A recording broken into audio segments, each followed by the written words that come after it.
This is a demonstration of the standing squat stretch sequence.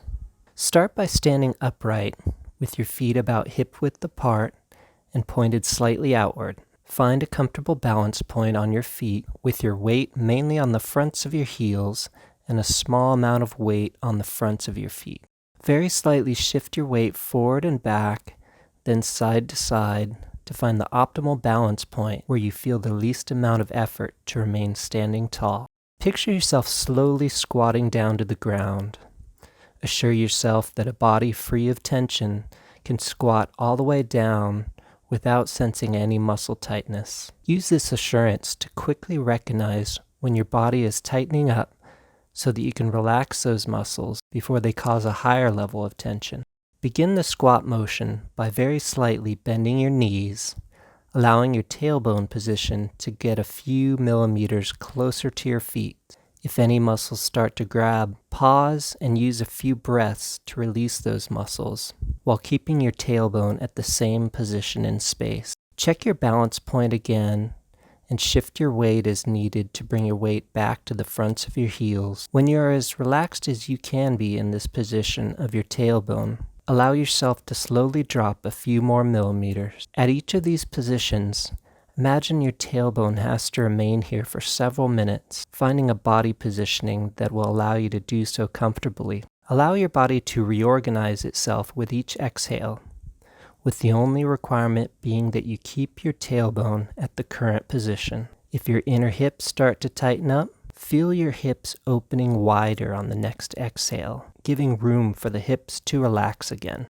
The lower you get in the squat, the more difficult it will be to remain completely relaxed. At some point, you might need to settle for some muscles being tight from that point. Keep trying to relax the nearby muscles that don't feel as tight as you get lower. You may find your breathing gets heavier and faster as you get lower in the squat, as muscles tense up quicker, demanding more frequent exhales to relax them. If your muscles start to fatigue so that you can't keep going as slowly, feel free to speed it up a bit.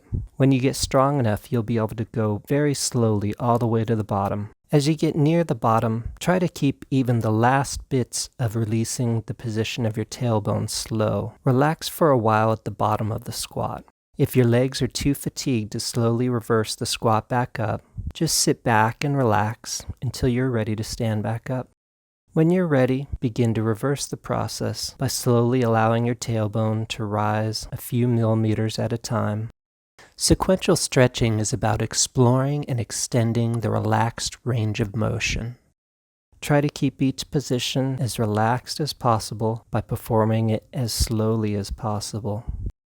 If rising slowly causes too much muscle fatigue, feel free to speed up a little to make it easier. As you slowly come back up to a standing pose, keep checking that your balance is still on the fronts of your heels and adjust if you're too far forward or back. Allow the weight of your arms to pull your shoulders low as you rise. Keep using the exhale of each breath to relax muscles as soon as they get the slightest bit of tension. With each exhale, imagine a wave of relaxation traveling to any tight areas of your body, releasing them from the burden that they try to take while keeping your tailbone at the same position in space. Always remember the mantra of sequential stretching: slowly, gently, mindfully. Be very slow and gentle in your movements. Be acutely mindful of tension in your body so that you can quickly release it before it becomes too tight. Keep standing up until you're right back at the starting position, standing straight up.